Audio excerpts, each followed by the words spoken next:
Hi beautiful people, welcome back to my YouTube channel. This is me guys, Sweet Sanu and you are watching Sun Non-Stop. तो guys, I'm back with another amazing video. आज की जो हमारी video है CM योगी इन आपकी अदालत. Okay तो काफ़ी टाइम पहले से कि मुझे रिक्वेस्ट आ रही थी बट क्या है कि और भी वीडियोस होती है ना, तो इसलिए ये वीडियो थोड़ी सी लेट हो गई है.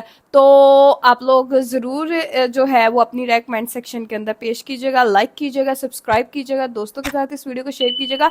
सेकंड चैनल का लिंक डिस्क्रिप्शन के अंदर है, वहाँ पर भी अब मैंने वीडियोस डालनी स्टार्ट कर दी हैं गाइज, तो प्लीज़ उस चैनल को भी सपोर्ट कर दीजिएगा. तो let's start the video guys. Yogi ji, बहुत सारे लोग उत्तर प्रदेश में खौफ में जी रहे हैं. कुछ यूपी छोड़ के चले गए, कुछ ऊपर चले गए. ये ऊपर वाला तो बड़ा एपिक लाइन थी यार.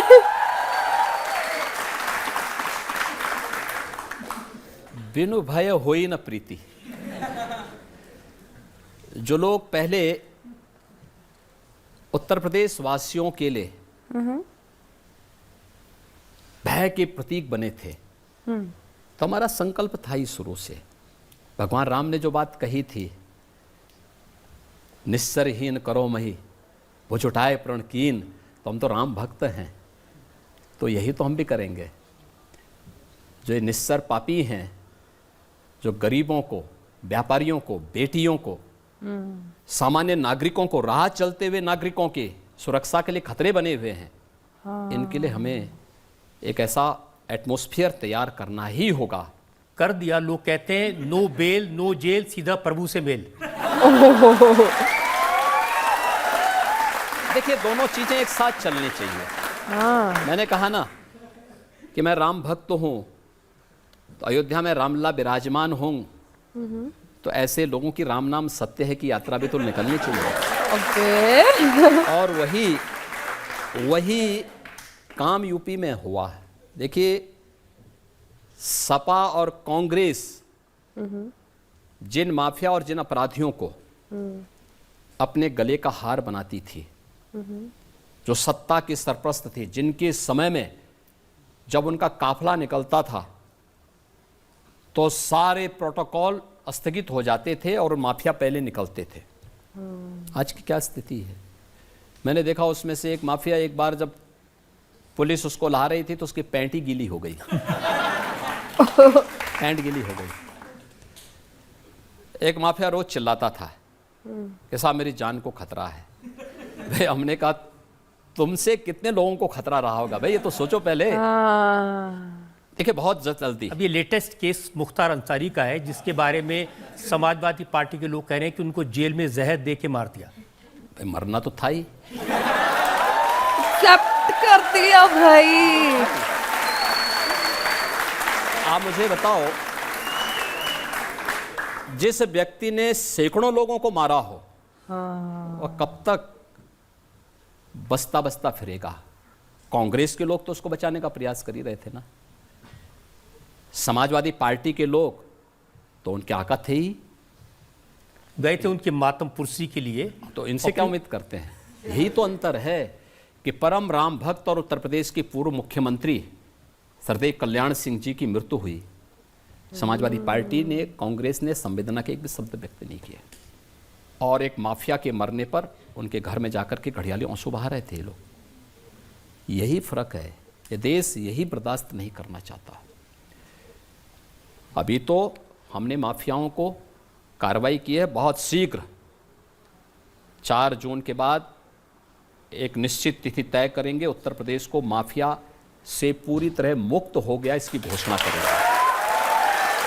दूसरा, माफियाओं के द्वारा अर्जित की गई संपत्ति, कोई भी माफिया होगा उसके द्वारा अर्जित की गई पूरी संपत्ति सरकार अपने कब्जे में लेगी. हमने प्रयागराज से शुरुआत कर दी है. प्रयागराज में माफिया अतीक अहमद की एक संपत्ति को, जिसने अवैध रूप से कब्जा की थी, हमने वापस ली. और हमारा जो नया यंत्र है, जिससे कांग्रेस और सपा बहुत भयभीत है, उस बुलडोजर से सफाई करवाई. सफाई करवाने के बाद गरीबों के आवास बनाए हैं. और हमने ये भी तय किया है, पूरी कार्ययोजना हमारी बन चुकी है, ये माफिया के द्वारा अवैध रूप से अर्जित की गई पूरी संपत्ति पर गरीबों के लिए, महिला संरक्षण गृह के लिए, दिव्यांगजनों के लिए, निराश्रित बच्चों के लिए और अन्य समाज के जो भी तबके हो सकते हैं उन सब के लिए, और हॉस्पिटल बनाएंगे, अच्छे स्कूल बनाएंगे, अच्छे संस्थान खड़े करेंगे। लेकिन माफिया यूपी के अंदर मिट्टी में मिल चुका है और आगे माफिया को पनपने नहीं देंगे। ये हमारा संकल्प है और इनके द्वारा अर्जित की गई पहले चरण में इनकी और दूसरे चरण में इनके गुर्गों की भी जितनी संपत्ति होगी।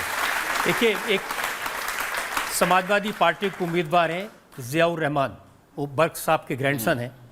उन्होंने कहा हमारे शाहबुद्दीन भाई साहब, अतीक अहमद भाई साहब और मुख्तार अंसारी भाई साहब को इन्होंने ऊपर भेज दिया और कहते हैं कि कसम आप लोगों को कि उनकी कुर्बानी ज़ाया नहीं जानी चाहिए। अब देखिए, ऊपर गए हैं कि नीचे गए हैं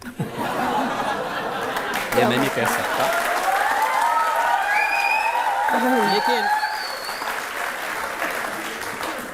लेकिन देखो, किसी विषधर से उम्मीद करना कि वह शांति का उपदेश देगा तो ये बेवकूफ़ी होगी। इसका खानदानी उपदेश है, वो अपने खानदानी उपदेश को और अपने खानदानी विरासत को आगे बढ़ा रहे हैं, लेकिन इस बात संभल में भी हिसाब हो जाएगा। सबसे ज़्यादा शिकायत आज़म खान साहब करते हैं। आज़म खान कहते हैं कि उनकी यूनिवर्सिटीज़ पर, उनकी प्रॉपर्टीज़ पर बुलडोज़र चला दिया योगी जी ने, मौका भी नहीं दिया सामान हटाने का। देखिए, योगी जी तो फिर योगी जी है ना। ये उस महाभारत परिवार के ही काका श्री ये भी हैं। जब द्रौपदी का चीरहरण हो रहा था तो ये भी सब मौन बने हुए थे, बल्कि उसमें लिप्त थे दुर्योधन और दुशासन के साथ में। तो जैसी करनी वैसी भरनी, जैसा किया है वैसा उन्होंने आज उसका परिणाम भी उनको भुगतना पड़ रहा है। आजम खां हो या ये जितने अन्य माफिया हों, इन्होंने उत्तर प्रदेश के विकास को बाधित किया है। और आज उत्तर प्रदेश के अंदर कानून का राज है। इस कानून के राज में सामान्य नागरिक, वह नौजवान हो, महिलाएं हो, किसान हो, व्यापारी हो, उद्यमी हो, इन सब को एक भयमुक्त वातावरण मिला है। ये भयमुक्त वातावरण उत्तर प्रदेश में निवेश भी किया है। उत्तर प्रदेश जैसे राज्य में 40 लाख करोड़ रुपए से अधिक के निवेश के प्रस्ताव आए। अभी चुनाव के ठीक पहले फरवरी में प्रधानमंत्री जी ने 10.5 लाख करोड़ रुपए के निवेश के प्रस्ताव को ग्राउंड ब्रेकिंग किया, शिलान्यास किया। अच्छा, 10.5 लाख करोड़ रुपए के निवेश के प्रस्ताव यूपी के लिए कल्पना थी, आज वो साकार हो रहा है। 10.5 लाख करोड़ का मतलब 35 लाख नौजवानों को सीधे सीधे नौकरी आज यूपी में हो रहा है, क्योंकि कानून व्यवस्था अच्छी है, एक निवेश का माहौल बना है। केंद्र और राज्य में एक समान विचारधारा की, एक समान पार्टी की सरकार है और विकास, गरीब कल्याण इनका संकल्प है। देश के प्रति इन सब की पूरी प्रतिबद्धता है, इसलिए सब कार्य हो पा रहे हैं। लेकिन आपके जो बुलडोज़र है उसकी गूंज तो मैंने देखा कि कोलकाता तक सुनाई दी। वहाँ हाईकोर्ट के जज ने कोलकाता के मेयर से कहा कि अगर तुमसे नहीं होता है तो योगी जी से थोड़े दिन के बुलडोज़र उधार ले लो। देखिए,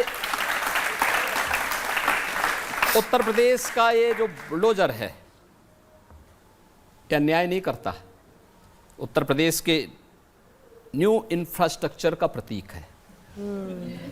और ये जो नया इंफ्रास्ट्रक्चर हमारा है, एक्सप्रेसवे का, नए एयरपोर्ट का, नए हाईवे का, इंटर स्टेट कनेक्टिविटी का, ये जो न्यू इंफ्रास्ट्रक्चर है, इसके मार्ग में जो अतिक्रमण होगा तो बुलडोजर से ही हटेगा ना।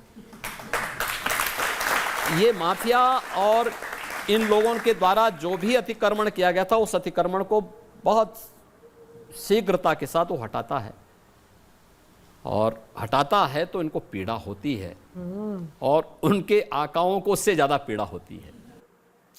ओके गाइस, तो सीएम योगी, ठीक है, योगी आदित्यनाथ जी ने जो है वो अपने दबंग स्टाइल के साथ आपकी अदालत के अंदर वो गए और बिल्कुल नहीं वो डरते, बिल्कुल नहीं घबराते। जो उनके बात दिल में आती है, मुंह में आती है, वो बोल देते हैं। बिकॉज पीएम मोदी जी की पार्टी से है वो, बीजेपी से, और बीजेपी इस टाइम फुल ऑन पावर के अंदर चल रही है इंडिया के अंदर। तो इसलिए उनको ये भी है कि भाई हमारी पार्टी पावर के अंदर है तो हम तो कुछ भी बोल सकते हैं। और बड़ी ही अच्छी और जिसे कहते हैं ना कि दबंग अंदाज के अंदर वो बात करते हैं। और आप लोगों को सीएम योगी साहब कैसे लगते हैं? कुछ लोग ना कमेंट सेक्शन के अंदर मुझे बोलते हैं कि मोदी जी के बाद ना ये जो है वो नेक्स्ट पीएम बनेंगे इंडिया के। आप लोगों को ऐसा लगता है ये बन सकते हैं? जरूर बताइएगा। चैनल को सब्सक्राइब, वीडियो को लाइक शेयर जरूर दीजिएगा। तो चले गाइस, मिलते हैं नेक्स्ट वीडियो के अंदर। Bye bye.